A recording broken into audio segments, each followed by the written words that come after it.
in touch. You know, it's an interactive show, so let us know what your thoughts are. The WhatsApp number is 0809 440 and you can also tweet at smooth981. We're streaming live as well up on our YouTube channel. It's smooth981 FM Lagos. Our special guest this morning is Dipo Oladehinde. He is an oil and gas analyst. Good morning, Dipo, and welcome to Business Express. Hi, good morning. Good morning. Thanks for inviting me. Good morning, My Lagosians. pleasure. And we're talking about the president's commissioning the Dangote Refinery. Can we dive in? Yeah, sure. All right. So my first question is this. Will the refinery become operational immediately after the ceremony, or are there certain procedures that have to be completed? And if there are, how long do you think this will take? Okay, so what the president is coming to do in Lagos today is simply to inaugurate to commission it. The refinery is not it's not 100% ready. How long it will take, I don't know yet. But one thing it's clear is the fact that the administration is a little bit in a haste to go out there and commission, because we don't have enough certainty in the market that this refinery is ready to even operate at 20 to 30%. Definitely the project is a big one. The Dangote group have invested a lot of cash, put in a lot of investments, taking a lot of loans as well. And so it's going to take a while before we can see it's operational, get into operational level. But as it stands now, it's currently not in operational level. And so we are just going to keep our fingers crossed and we'll see how it pans out before the end of the year. Hopefully before the end of the year, we should get a bit of clarity from the Dangote group when we should start expecting some level. Because again, when the refinery was being built, you can't expect 100% functionality immediately. So we should expect maybe they'll kick off with 20%, 40%, 60%, 80%, and then in probably 2-3 years, we should be achieving 100%, which means they can refine 650,000 barrels of crude oil. So it'll take a while, but we'll keep our fingers crossed and we should be watching. So once the refinery becomes operational, is that the point to say goodbye fuel subsidies? No, not really, because subsidy is more of a political decision. It depends on the incoming government of President-elect Bola Ahmed Tinubu. It depends on its political direction. Do the government think they have the guts or they have the political will to remove subsidy? Because again, Dangote Refinery is not going to bring price of petrol to ₦1. Definitely not, because when you look at the pricing template for petroleum products, we'll discover that the coming on stream of Dangote Refinery and even other NNPC refinery is expected to save Nigeria freight charges of about 24 naira, and then maybe it depends, 24 naira if you're looking at the CBN exchange rate, that's 4 naira if you're looking at the parallel markets, and then some little or thereabouts port charges. But then the price as it stands now is highly subsidized. So again, will the incoming government remove, just as if campaigned during the political season? Time will tell, but then again, subsidy is more of a political, it depends on the political will of the government really.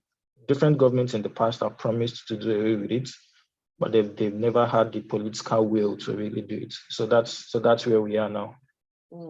Now, earlier you confirmed that the capacity of this Dangote refinery is 650,000 barrels per day. So what would happen to the other refineries owned by the government? Okay, so this Dangote refinery is a private refinery. Yes, NNPC has like a 20% stake in it. So it's under a private ownership. Now the government's 4 owned refinery, Port Harcourt, Kaduna, and Warri refineries are going to be managed and run by the government. Now, so these refineries are not, the more refineries we have in Nigeria, I mean, South Korea, for instance, have more than 3, 4 working refineries, and they are not able to refine crude oil for their domestic markets. They can also refine for their neighboring countries as well. So we can't have them all. We can have as many refineries as possible. The most important thing is to make sure that they are efficient, they are working at optimal level, and then they are working to provide the basic product to meet domestic supply. That's all. So what is Nigeria benefiting from the refinery? Oh, okay. I mean, the refinery is going to add a lot to Nigeria's GDP. We are talking about job creation. We are talking about creation of opportunities. Just going through the Dangote refineries, their operational plan for the refinery discovered that the refinery is expected to create about 100,000 direct and indirect jobs for Nigerians. Is expected to provide a $21 billion market for Nigeria's crude oil annually. The refinery is also expected to provide that. It's expected to spring up lots of filling stations across the Lekki corridor to even neighboring communities to the Dangote refinery. So the Dangote refinery is the midstream aspect of the oil and gas value chain. And that aspect is expected to be an aspect that is supposed to give us the full benefits of what it means to be an oil producing country. It means that we are domesticating the value chain rather than exporting jobs. We are beginning to create jobs. And once you are creating jobs, you are increasing the value chain. The oil and gas, we are going to gradually see the oil and gas sector contribute more to Nigeria's GDP rather than in previous times seen in the time past. There have been some concerns about the environmental impact of the refinery. Are those concerns valid? Yeah, sure. They're very, very valid, like very, very valid. And I mean, a lot of real estate agents have sold land to people under the proxy of, oh, you are very close to Dangote refinery. But then the environmental effect of living close to a refinery is huge. And I mean, you run the risk of exposing anyone living close to that refinery. You run the risk of being exposed to all sorts of diseases that you don't, even in international standards, there are certain, you are not expected to live close to a refinery within some certain parameters. So, I mean, there are environmental concerns, but then we need to also remember that the Dangote refinery was built in a free trade zone area. So that area is an industrialized area. So we shouldn't be having commercial residents inside an industrial area because that area has been marked as a free trade zone. But in Nigeria, we've seen a lot of people going to acquire lands, going to acquire structures close to the refinery. Of course, the environmental effects are of huge concern.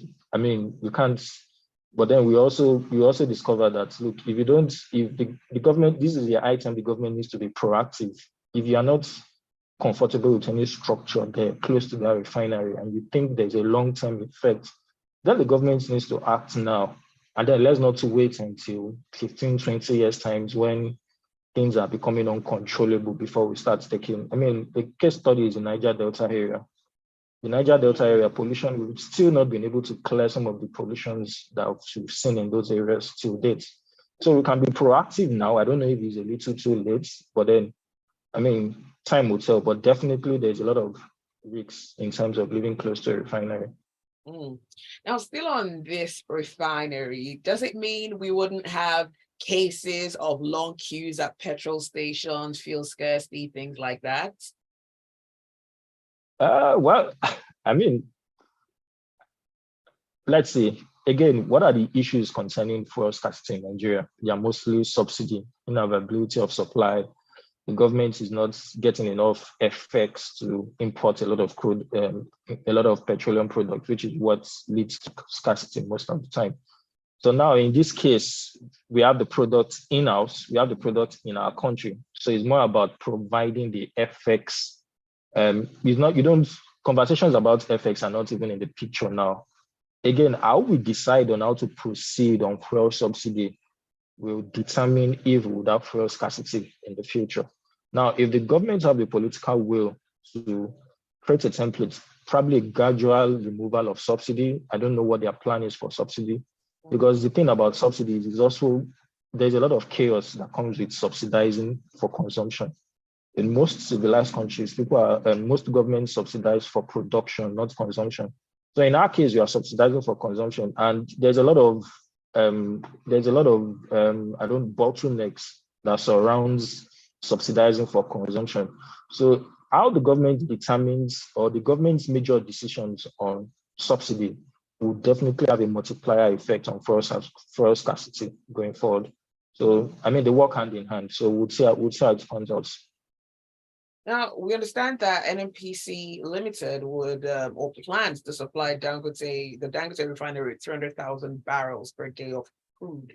Can you explain how exactly this is going to work? Okay, so I mean, the refinery is built for, it's a 650,000 refinery, let's not forget. But then the refinery is built to refine not just Nigerian crude oil. The refinery is also expected to be able to refine crude oil from other parts of Africa and even Asia as well. Because remember, Nigeria's crude oil is not in the same category as other international products. The products from the OPEC member countries are a bit different from maybe the Shell crude oil producers and the rest of them.